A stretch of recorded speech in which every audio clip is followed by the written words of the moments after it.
वासुदेवाय. Om Namah Shivaya.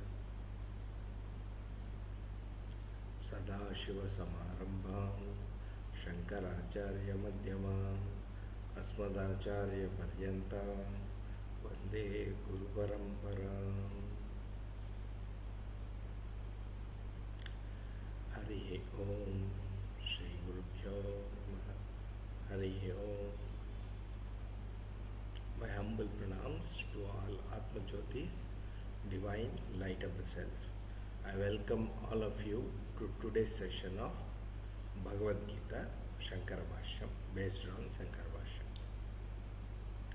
I am not a Pandita, I am not a Guru, I am not a Jnani, I am just a seeker, sadhaka. I am conducting this study hour as a means for my learning. If I am making any mistakes, please forgive me. So in the last session, we have seen up to shloka number 36 in chapter 3, where Arjuna has posed a question. What is Arjuna's question? What is, in spite of knowing that it is wrong, why is a person committing sin? So what is the shloka? Athakena prayuktoyam papam charati purushaha anichannapi varshneya baladiva niyojitaha. As if forced by something, why is a person, even though that person doesn't like to do, is committing sin? Why he is doing like that? So from there we will continue. So Avatarika,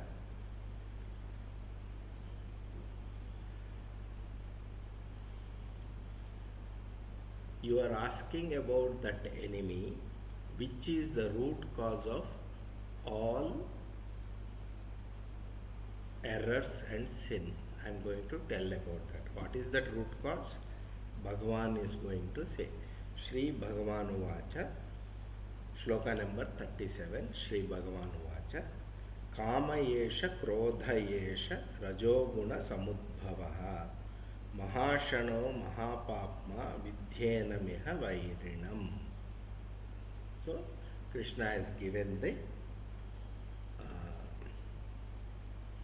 secret of the reason why a person commits sin.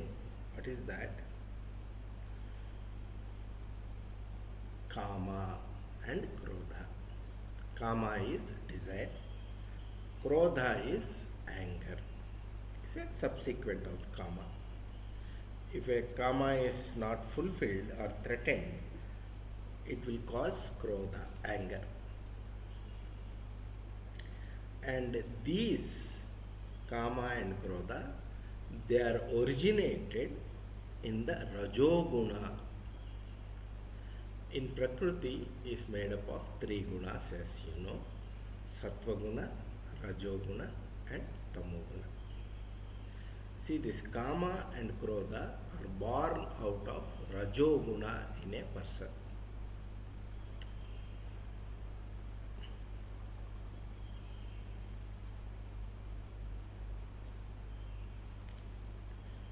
The hunger of this Kama is insatiable. That means it cannot be satisfied. You may think, I have a desire, I will fulfill it. What is wrong? But if you fulfill one desire, in its place 10 desires will open up. The nature of Kama is such that it can never be fulfilled. Desire after desire, it keeps on coming. If you fulfill one desire, another desire will take its place. 10 more desires will be born. So it is insatiable and Mahapapi. This desire and anger, these are the real sinners, great sinner.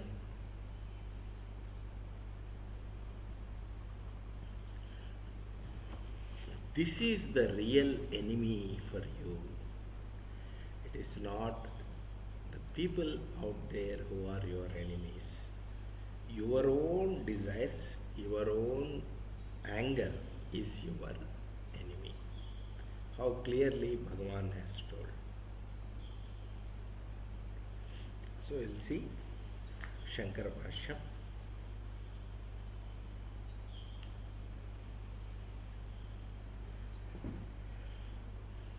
We say Bhagavan. What is Bhagavan? Bhaga means complete Ishvara Bhava. The Bhaga means there are some qualities. Those qualities who has is called Bhagavan. What is Bhaga? First one, Ishvaratva. Ishvaratva means Shashakatvam, complete control over the entire world, rulership. God is the ruler, controller. That is called Ishvaratva. That's why he is called Ishvara. And his Ishvaratva is complete, full. I mean, there is not anything which is not ruled by God. Everything is ruled by God. So he is complete ruler, complete Ishvaratva. His domain extends everywhere. So that is first thing, Ishvaratva. Dharma. Dharma is the second quality.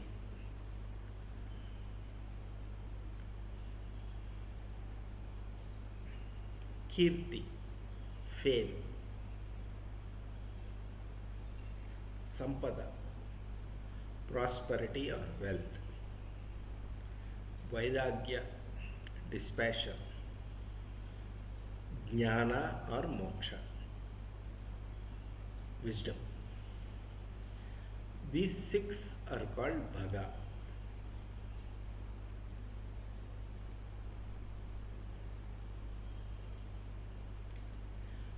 These six qualities are there in Vasudeva. And these six qualities are always there. It is not that they are there at one point and not there at another point, not like that. They are always present in Vasudeva. Such a Vasudeva is called Bhagavan, Bhagavanta.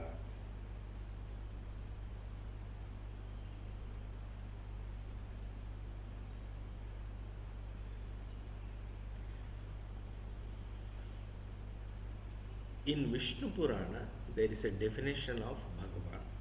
What is that definition? One who knows the origin and destruction of the universe and the different individual souls, their movements, the way they are, their progress and their different destinies. One who knows that. One who knows both Vidya and Avidya. That is called Bhagavan. This is the definition as per Vishnu Purana.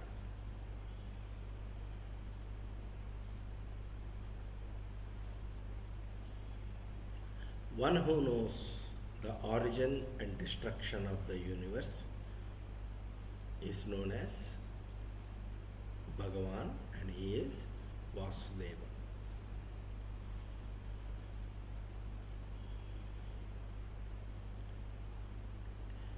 This desire which we all have is a common knowledge. We all have desires.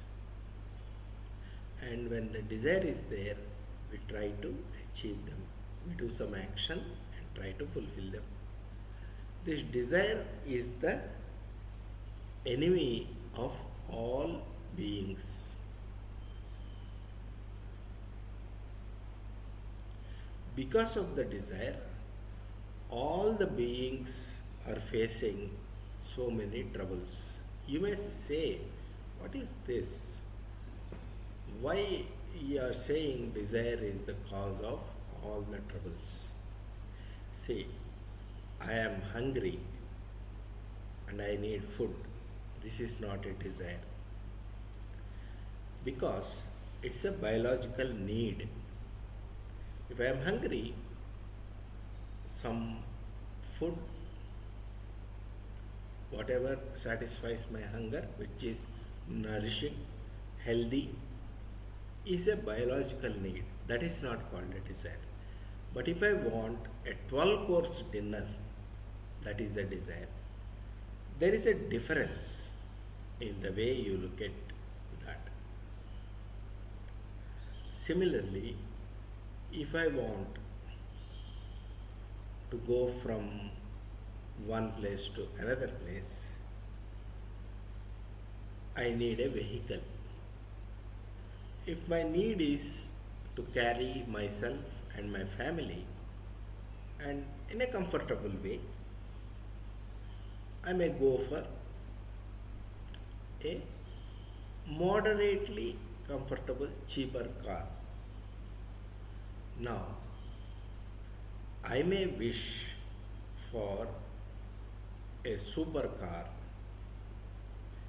a flamboyant car. That is a desire. There is a difference between these two. What is a need and what is a greed? You have to draw a fine line between them. I hope you understand what I am trying to say. What is a need is not called desire. What is a greed is called a desire. If I can do, I am hungry, if I do cook a little bit, which is sufficient for my hunger and my family's hunger, no problem. There is no problem with that. It is not called desire. But if I am planning for a 12-course dinner, that is called a desire. Now you may ask, what is wrong with having desire? See, it can never be satisfied, number one. And it will end up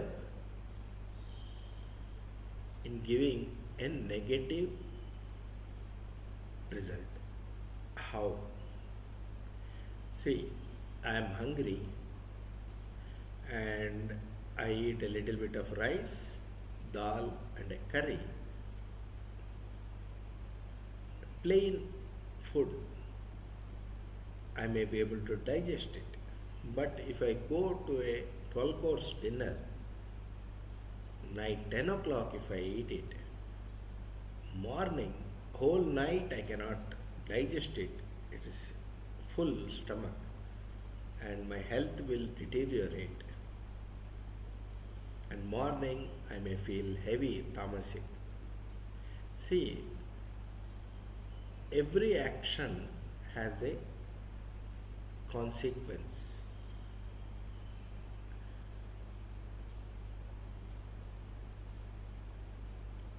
If I am diabetic and I eat sweet because of my desire, I may end up in hospital. Like that, desire always is disproportionate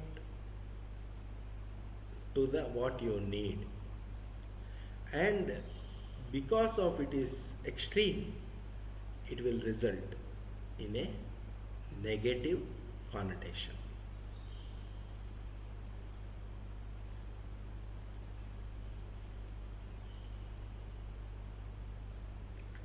And this desire, if it is obstructed by somebody or obstructed by something, will turn into anger. Therefore, anger is also called desire only because it's a modified form of desire. So, anger and desire both are same. Anger is a modified form of desire.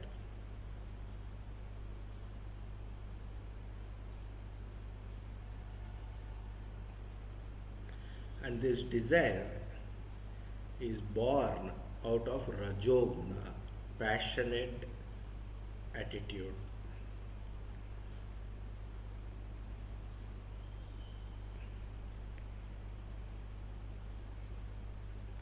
Rajoguna is the birthplace of desire.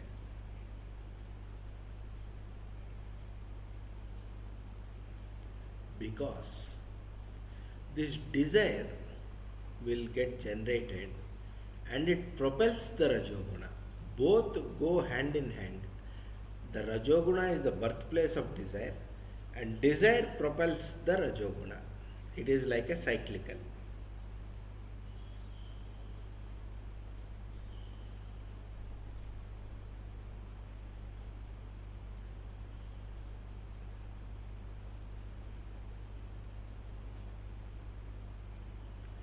Because one does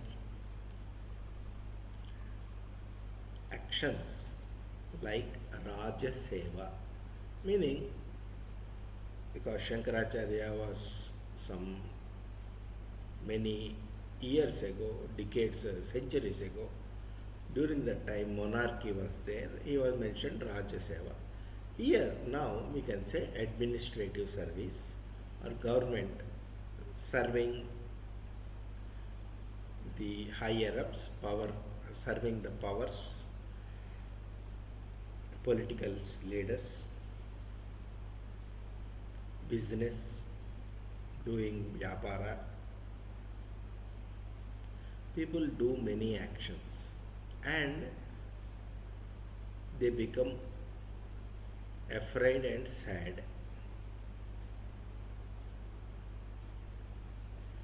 And at the end, they'll say, because of desire, I did all these things and I ended up in troubles. We know this, it's in our common experience.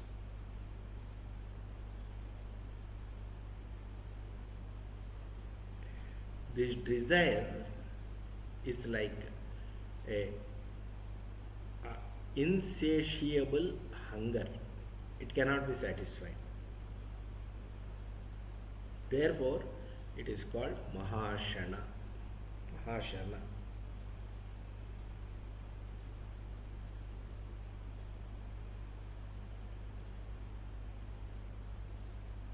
Therefore, desire is Mahapapi, great sinner.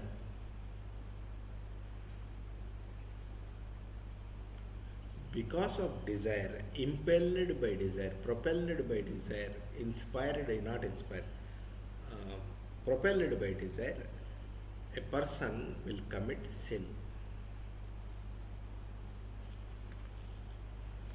Therefore, in this samsara, know that desire is your enemy.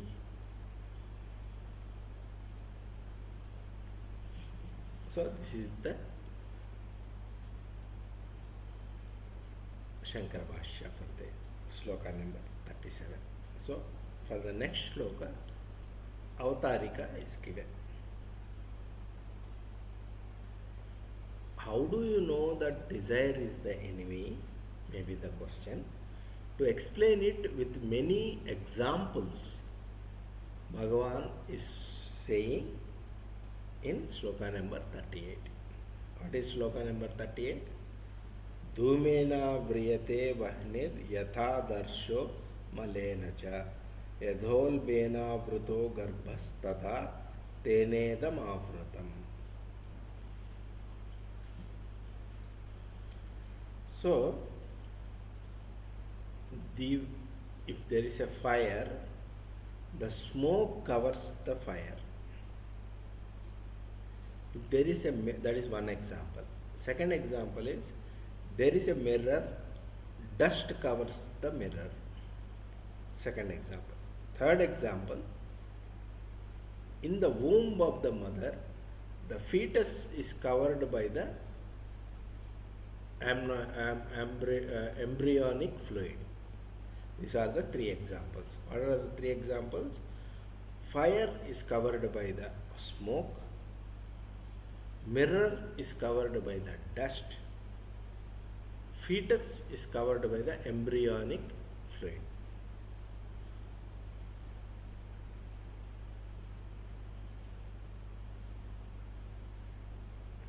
Similarly, this is covered by the desire. What is this and what is covered, we will know. So,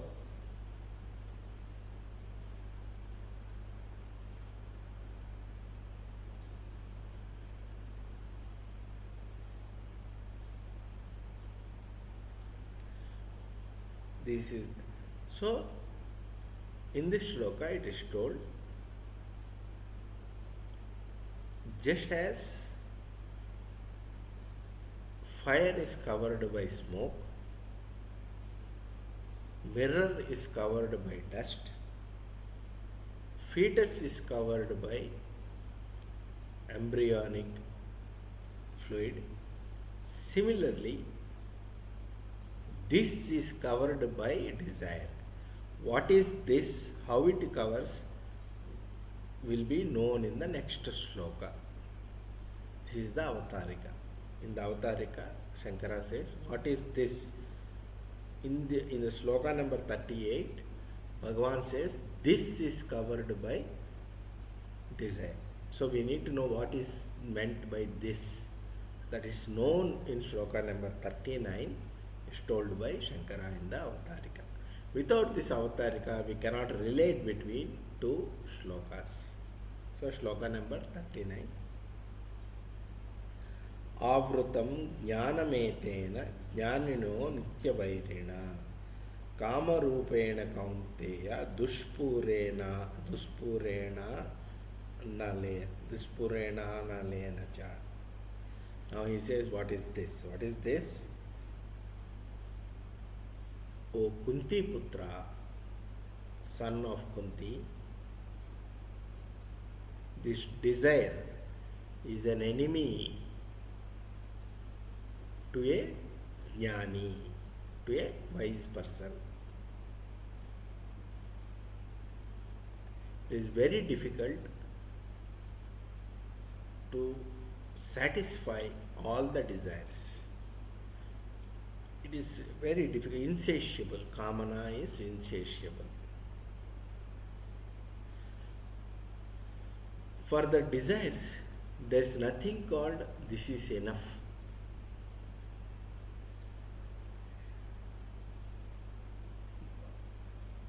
The jnana, the wisdom, the knowledge is covered by this desire.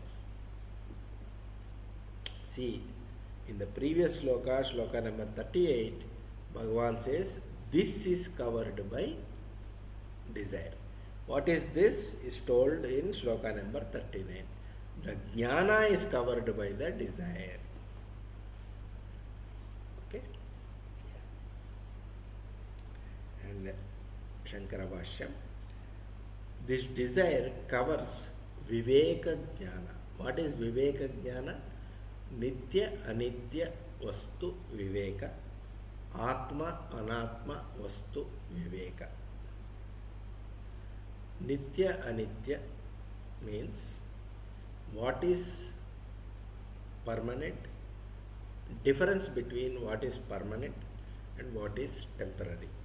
One has to be always aware of what is permanent and what is temporary. What is temporary? Everything you see in this world is temporary. It's a common knowledge. You know, I know, everybody knows. Everything in this world is temporary, but it appears permanent to us. If you look at the world, everything is temporary. It's fleeting. It comes and goes. Everything comes and goes. So if you are attached to this, you will suffer. You have to be very alert and awake to the fact that everything is temporary. Everything comes and goes. Whereas your self, Atma, doesn't come and go. It always same. This Viveka Jnana is what is mentioned here as Jnana. This is called Viveka Jnana. This Viveka Jnana is covered by the desire. This desire is the enemy for the Jnani or a sadhaka, you can also say. See, if you are a sadhaka, you want to maintain Nitya Anitya Vastu Viveka. Desire is your enemy. It will come in between. You will say, I want this, I want that. And you will forget Nitya Anitya. Why it is enemy? If you are applying Nitya Anitya Vastu Viveka, what is permanent, what is temporary Vastu Viveka, you really will not have desire for anything. Because you know that it is temporary. So you will really, in your mind, you will not have any desire. The opposite is, you will forget Nitya Nitya Vastu Viveka. It is covered by desire, and desire says, I want this, I want that. So these are opposite things. Viveka and Kamana, they are opposing forces. And the other type of Viveka is Atma Anatma Viveka. What is self and what is non-self, one has to be very clear. In this world, I see this table. I am different from table. I am not the table. I am something different from the table. Similarly, if you use Drugdrushti Viveka, Drugdrushya Viveka, and apply the principles, you will know that you are different from what is there in the world. You will also know, I am not the body, I am not the mind, and I am not the intellect. You will also know. So this Viveka is a discernment. It's a Viveka Jnana. This gets covered by the desire. So this is a Ch-3, this is an enemy for a Jnani. That's what Shankara is saying.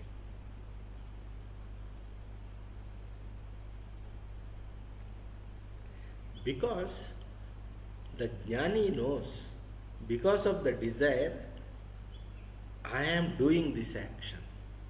Jnani knows that. He knows that because of the desire, I am compelled to do this action, I am propelled to do this action. So we can say sadhaka.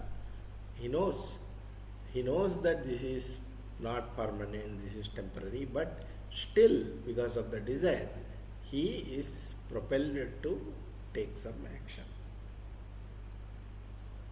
Therefore, desire is a eternal enemy to a Jnani. So one has to be very alert, awake. Do not come under the influence of any desire. But for an Ajnani, who doesn't have this Viveka Jnana, who is an Aviveki, who is without this Viveka Jnana, it is not like that. Why? Because the Ajnani, Aviveki, will look at the desire as a friend. Oh, I have the desire, I will enjoy, I will fulfill this desire, I enjoy.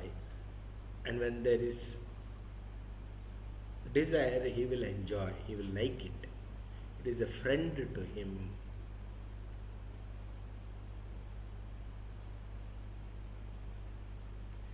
However, because of the desire, it is fulfilled and it is liked. But when the because of the fulfilling the desire, the inherent dukkha, the suffering comes as part of it, of fulfilling the desire. He will say, oh, because of this I got this dukkha.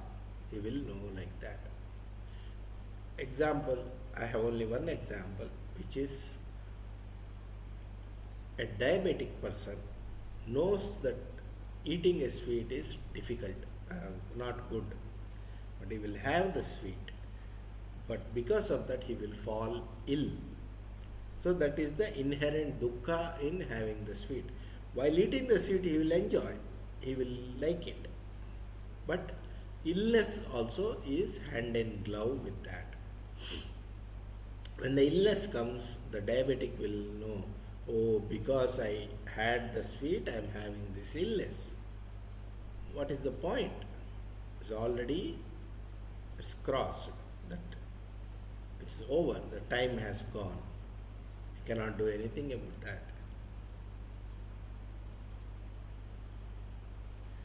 The murkha, the aviveki, the ajnani, the ignorant person does not know this fact while undergoing the desire. He will know only when the dukkha associated with the desire comes to him. He will not know while doing this. Whereas a jnani knows that, oh, I am doing this action, this will give me dukkha in future. Jnani knows that. Whereas an ajnani does not know that. Therefore, desire is the enemy for a jnani, not for ajnani. Ignorant person does not consider desire as an enemy. He considers desire as a friend. And what is the form of this desire, enemy? The form of this enemy is desire only.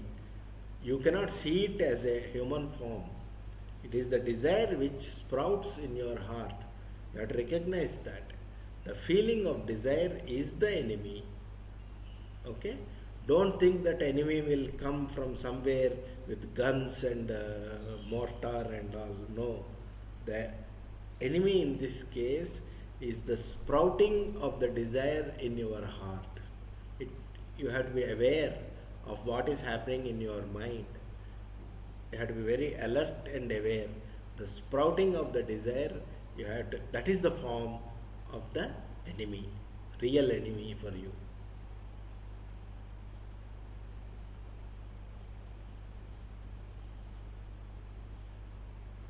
So this desire, kamana, is dushpura, means it cannot be fulfilled. If you fulfill one desire, another desire will come. For example, let us say there is a married couple. They don't have children. They want children. They will do lot of prayers and all. They get a child. Their desire is fulfilled. Next desire comes. My child should get a good school. So this way, once he gets into good school, that desire is fulfilled. Next desire comes. He should get good marks. Then next desire, he should get into good college. So see, tell me, is there any break in these desires? There is no break. Desires are continuous and it propel you. These are the problem. There is no talk of this is enough for in this desire business. There is no talk of this is enough. That means there is no contentment, there is no fulfillment.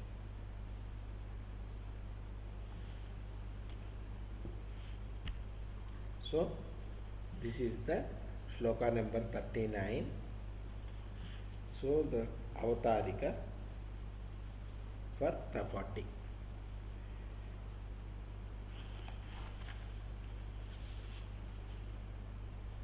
So what is the, you are saying that this desire is the enemy of a jnani, covering the jnana.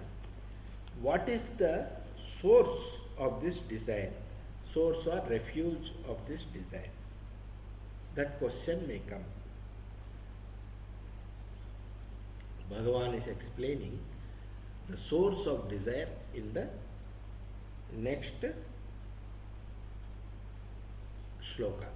Because if you know the source, refuge, the fort of this desire, you can easily conquer it.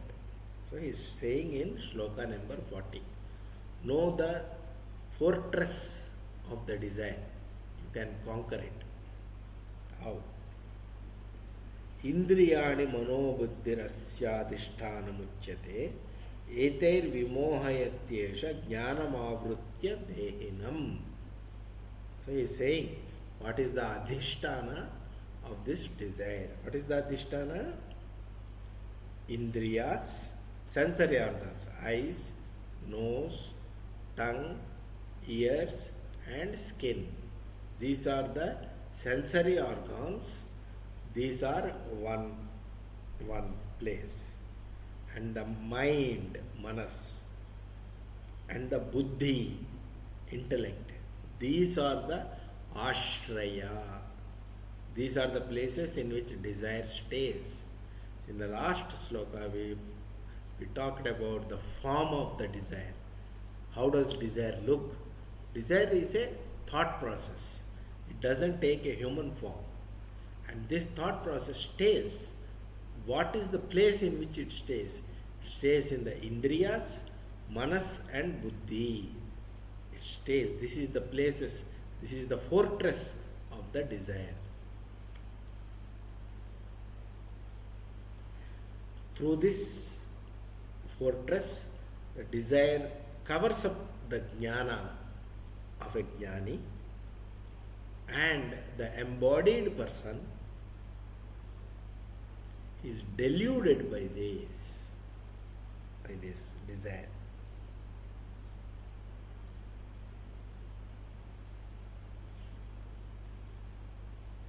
What is this delusion? We talked about viveka. That viveka is covered up. What is a viveka jnana? Atma anatma viveka. Meaning, what is myself and what is non-self, what is not me, what is me and what is not me. So, me means, am I this body? No, I am not this body, I am not this mind, I am not this intellect. I am pure consciousness, Shivaswarupi, Shivoham, Shivoham, Shivoham. I am not this body, I am not this mind, I am not this intellect. I am pure spirit, I am Shiva. This is the knowledge. This knowledge is covered by the aviveka. The anatma is taken as atma. What is anatma in this case? This body is anatma. So I consider myself this body. I am this. This ajnana is the thing. Is the delusion. Once I consider my body as myself, my viveka is gone. And I will be subjected to the desire, which is the enemy of the jnani. This way, the desire will cover up the jnana. This is the avatarika for shloka number 41. What is shloka number 41? Tasmatvam indriyanyadau niyamya bharatashabha papmanam prajahihyenam jnana vijnana nashanam.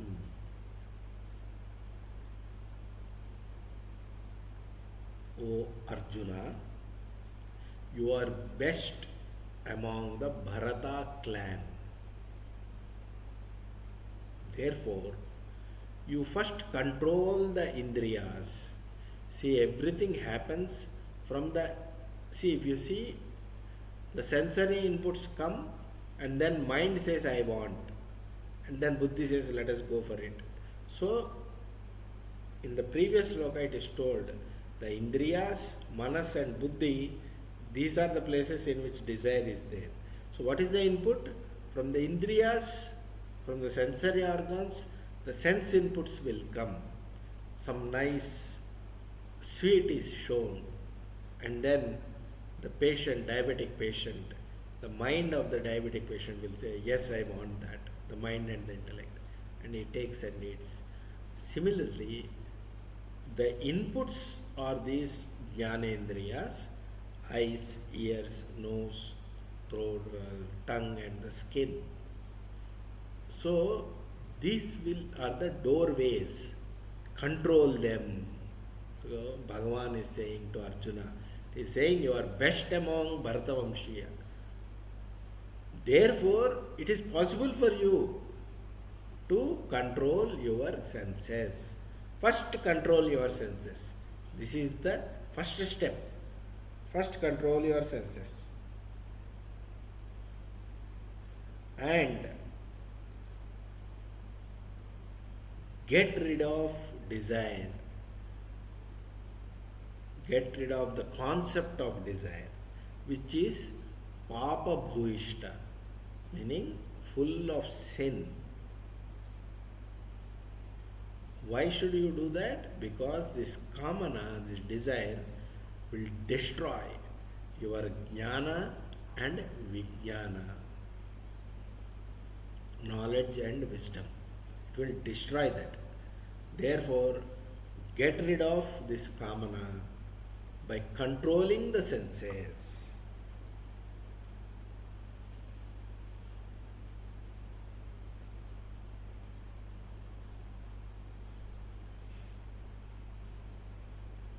So, how do you do that? An acharya who is well versed in Shastra,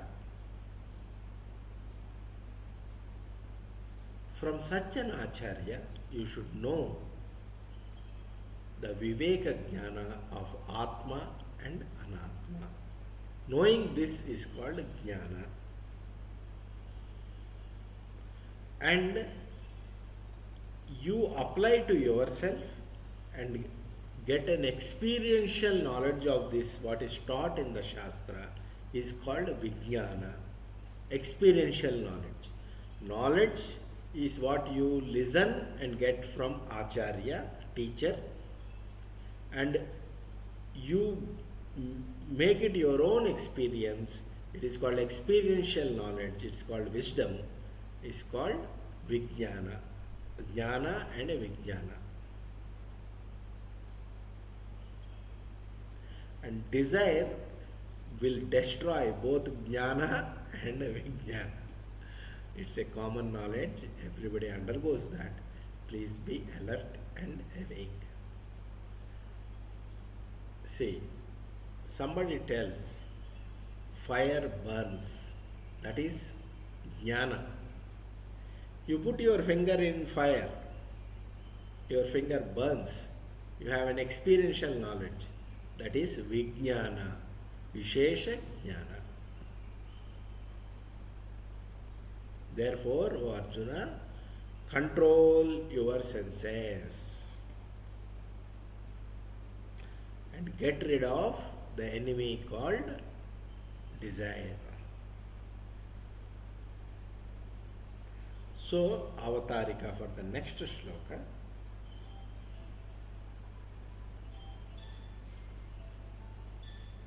One second.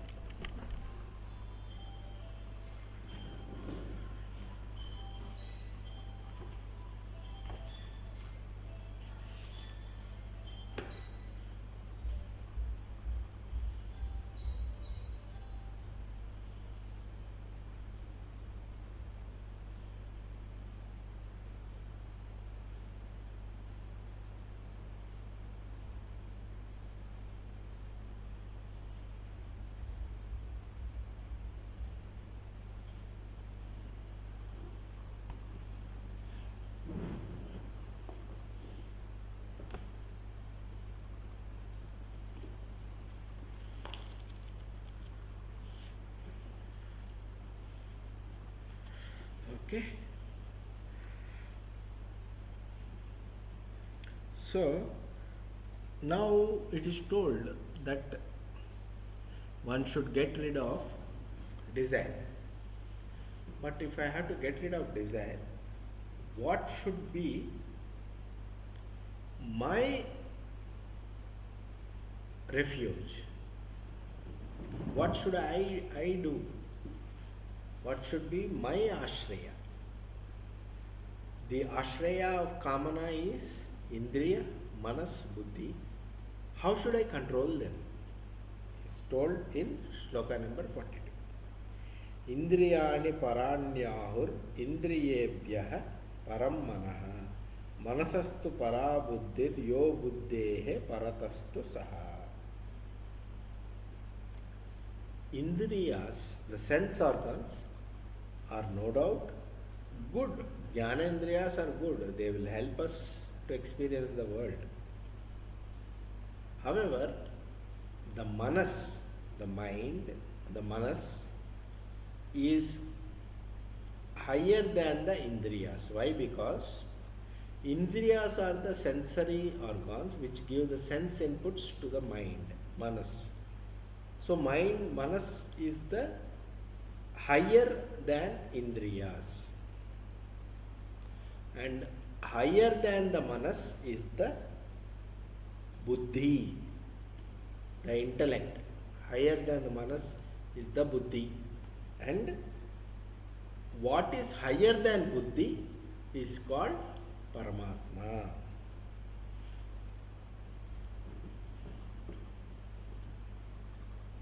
The body is gross, it's limited. And compared to the body, which is gross, the sensory organs, indriyas, the powers of the sensory organs are subtle, sukshma. And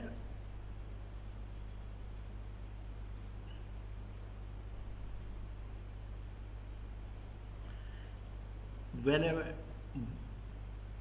death happens, these indriyas and manas, they go from one body to another body. This is what Panditas say. And manas, which is the one which processes the inputs from the indriyas, which has sankalpa and vikalpa, is higher than indriyas. And buddhi, which is nishchayatmika, determining factor, intellect, is higher than manas.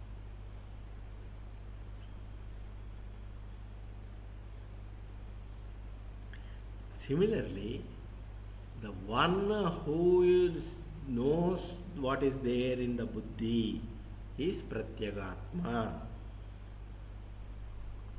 That is sakshi of buddhi. See, it is like this.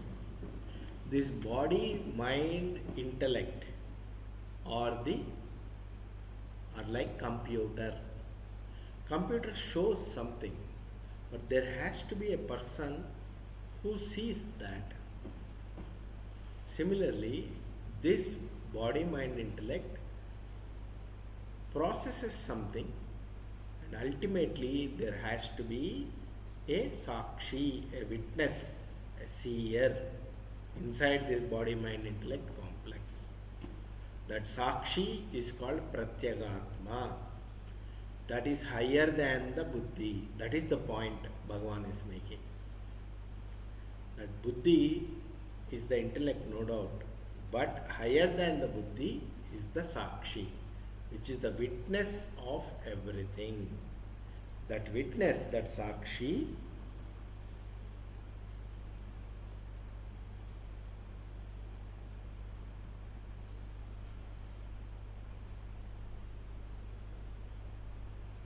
that pratyagatma is Paramatma. That is what he is saying.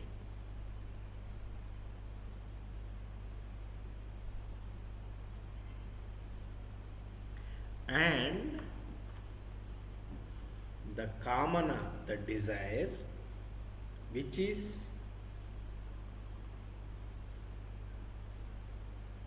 present in the indriyas, the sense organs, manas and buddhi, intellect, mind and intellect. The desire is present in indriyas, mind and intellect. Okay? Now, this pratyagatma, which is the spirit present in this body, mind, intellect complex, the pratyagatma identifies with the body, mind, intellect. Such a pratyagatma is deluded by the kamana. This pratyagatma, the sakshi, if it is not identified, this pratyagatma, if it is not identified with body, mind, intellect, is the sakshi. If it is identified, it is deluded by the kamana. And this pratyagatma, which is present, the spirit present in this body, mind, intellect complex, is the Paramatma. 43, shloka number 43. Evam buddhehe param buddhva samstabhyatmanamatmana jahishatrum mahabaho kamarupam durasadam. O Arjuna, who is mighty armed, therefore you can win over any enemy, this, because you are mighty armed.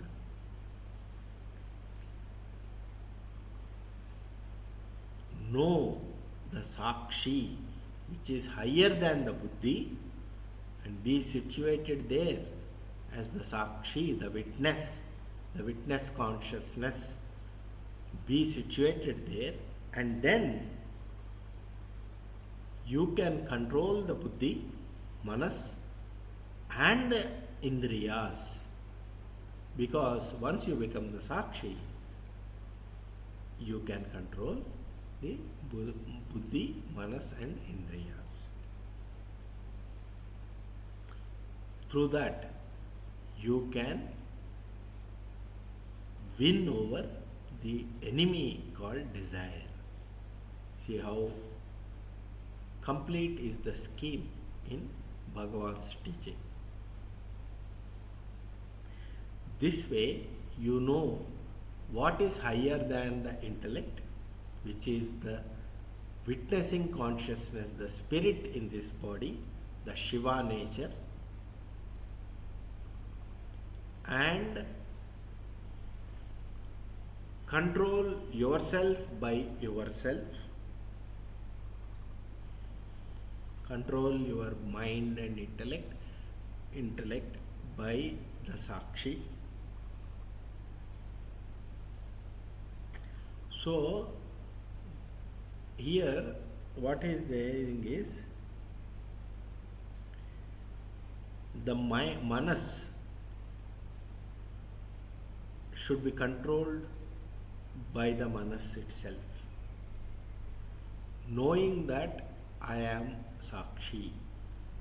The manas which has good samskaras can control the mind. Manas which has bad samskaras cannot control the mind. So a mind with good samskaras controls itself.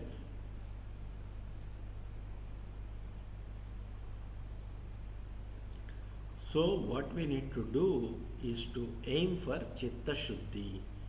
One should have purity of heart. The heart, which is the manas, should be cultured by meditation, good habits, discipline, all that you have to culture the mind. Such a mind will be able to control the mind. But one should have the knowledge that I am Sakshi and Sakshi is Paramatma. This one should have knowledge. So, Knowing this enemy called desire, it hides behind many things. It's very difficult to find the location of this enemy called desire. Find out desire means desire and anger both are same. It is very difficult to find the location or the whereabouts of this enemy called desire. So, culture your mind, purify your mind, chitta shuddhi one should get, and know that you are Sakshi. Sakshi is Paramatma. Using that knowledge and the purity of heart, chitta shuddhi, control yourself by yourself and win over this enemy called desire, whose whereabouts is difficult to know. So, but he is giving a assurance that, O mighty armed Arjuna, you can win over any enemy. So, win over this enemy called desire and anger. With this, chapter number 3 comes to an end.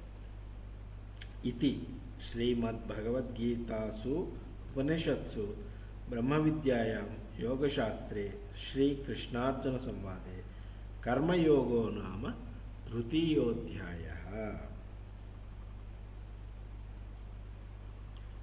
Hari Om Tat Sat Shri Krishnarpanamastu.